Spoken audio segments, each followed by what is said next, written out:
안녕하세요. 예. 제 이름은 이제 이종화라고 합니다. 여러분들하고 이제 공기업 회계학을 같이 살펴볼 텐데요.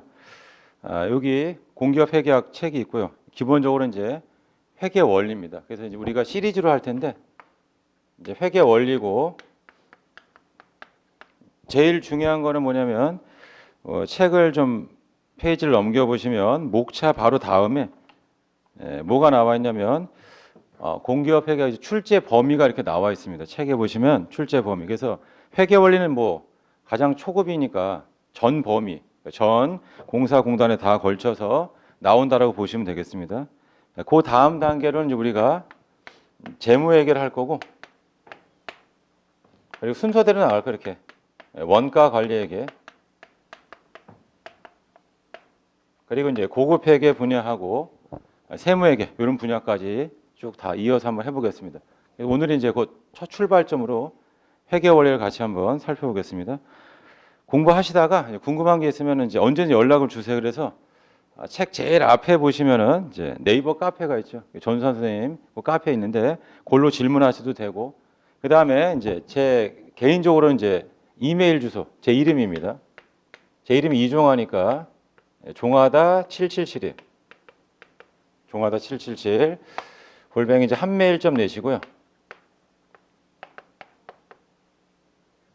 네이버도 있어요. 똑같은 걸로다가 이렇게 해서 네이버.com 이렇게. 아무튼 여기로 연락을 주시면 되겠습니다. 그리고 이제 회계 원리 이제 시작하시면서 뭐 걱정이 많으실 텐데 이 제목이 뭐예요? 제목이 공기업 회계학 한 다음에 거기 뭐 300제 이렇게 돼 있죠. 그래서 실제로 여기에 이제 다양한 문제가 들어 있습니다. 그러니까 이 회계 원리의 이제 좋은 점을 이제 말씀을 드리면 다음과 같아요. 우리가 이제 기본적으로 이제 이론을 정리합니다. 이렇게. 그 다음에 이제 뭐가 있냐면 익힘 문제라고 해서 본문 내용 중에서 제일 중요한 거를 이제 뽑아가지고 마치 이제 우리 뭐 면접 볼 때 이제 질문하듯이 이건 뭡니까? 뭐 이렇게 물어보면 거기에 대해서 답을 할 수 있게끔 해놨습니다. 익힘 문제. 이게 이제 이론 정리한 거를 다시 한번 확인을 한다. 이렇게 생각하시면 되겠어요. 그 다음에는 뭐도 있냐면 이제 여기 객관식 문제가 있어요. 그래서 항상 우리가 하셔야 될 게 뭐냐면 제가 수업 중에 어떤 설명을 합니다. 이 설명은 왜 하는 거예요? 이 객관식 문제를 맞추기 위해서 하는 거고요. 그 다음에 우리 책에 제일 좋은 점 중에 하나가 뭐냐면 주관식이 있어요. 이 주관식은 뭐냐면 이 객관식을 보충해 준다 이렇게 보시면 돼요. 보충. 무슨 말이냐면 회계는 가장 약간 좀 기술적이고 약간 테크닉이 약간 필요한데 이게 이제 너무 짧은 걸로만 봐서는 좀 어려우니까 우리 빅피처라고 하죠. 큰 그림.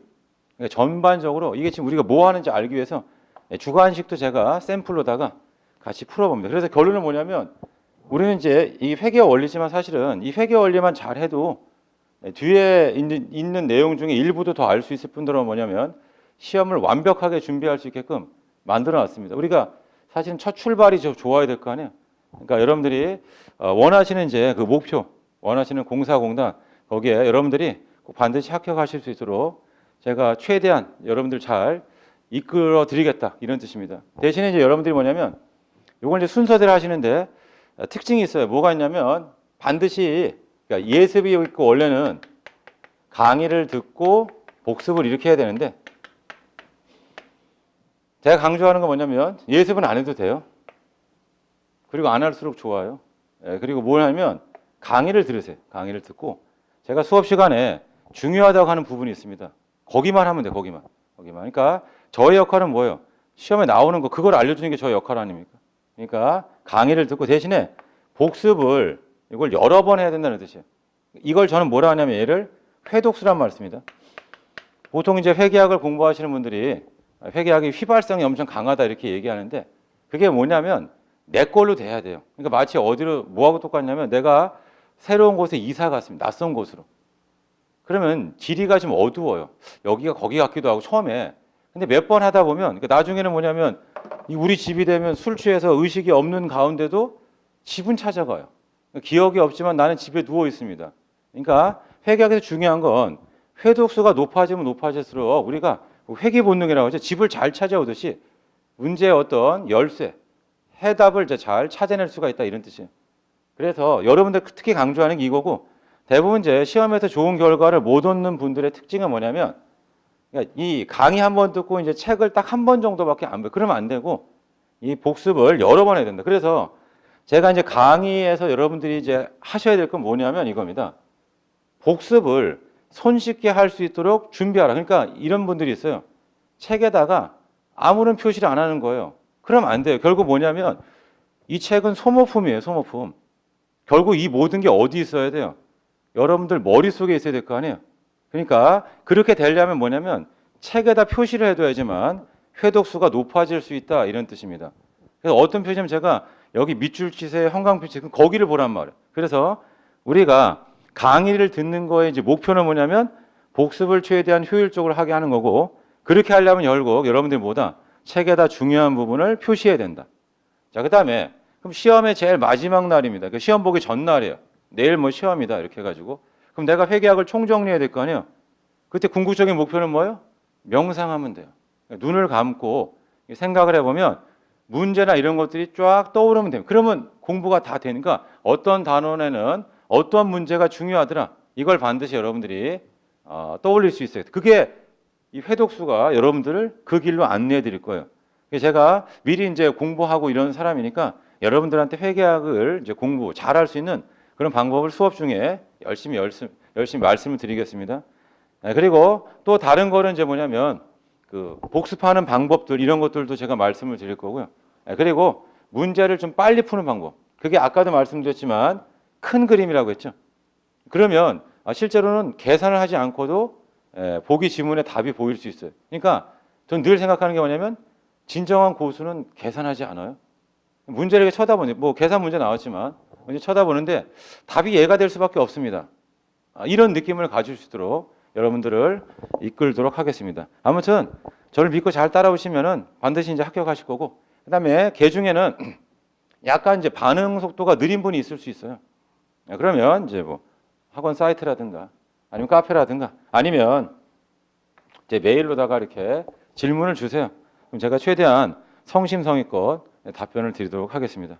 아무튼 이게 다 인연이잖아요. 그죠? 우리가 만난 게 이렇게. 그래서 여러분들이 꼭 합격하실 수 있도록 그리고 그 합격하는 모습을 보는 게 저의 어떤 즐거움이고 낙이죠. 그러니까 예를 들어서 저도 뭐 서부발전 이런 데 강의를 간 적이 있습니다. 이렇게. 그러면 그런데 강의 가서 또는 뭐 생산본문 이런 데 강의를 간 적이 있는데 그때 제 수업을 들었던 분이 이제 저를 아는 척 해주면 상당히 이제 반갑죠. 이렇게.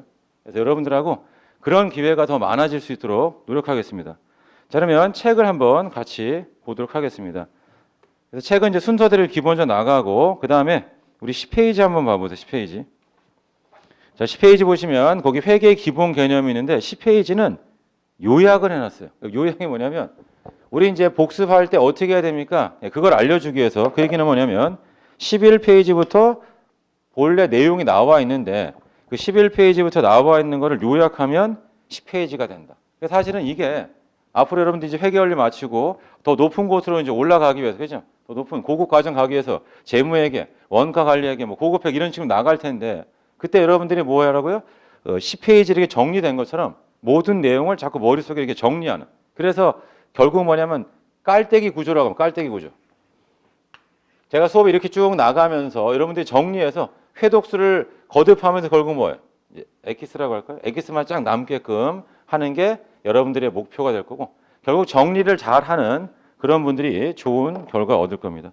자, 우리 10페이지 보시면 요약되어 있고 일단은 11페이지부터 설명을 쭉 나간 다음에 다시 한번 10페이지를 가지고 정리를 해보겠습니다. 자, 먼저 1절 보시면 회계의 정의가 나오는데 여러분들은 네모 박스만 보시면 돼요. 그리고 이제 복습하실 때 책을 그냥 가볍게 한 번 정도 읽으시면 되고 그럼 첫 번째 보시면 기업의 활동이 있습니다. 회계란 무엇이나 나오는데 기업의 활동이 있는데 괄호가 중요해요. 괄호가 뭐냐면 경제적 사건이죠.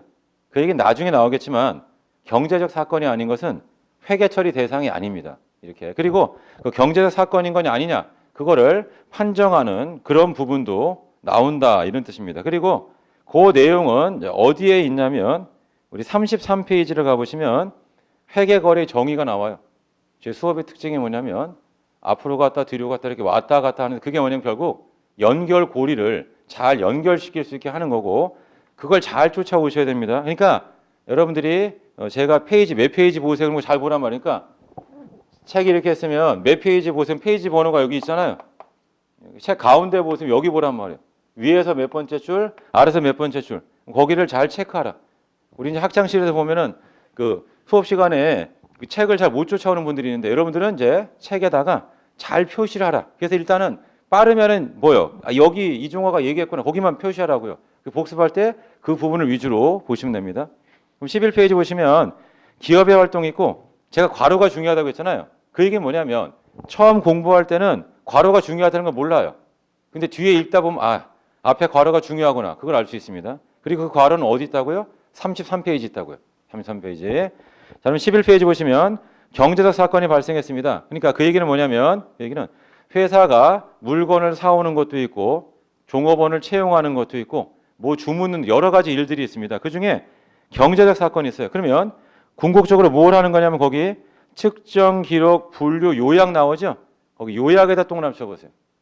그 요약된 걸 우리는 뭐라 부르냐면 2절이에요. 그게 재무제표라고 부릅니다. 이렇게. 그래서 다시 한번 정리해 보겠습니다. 회계는 별게 아니고 회사에서 여러 가지 일들이 발생해요. 그러니까 그림을 그려보면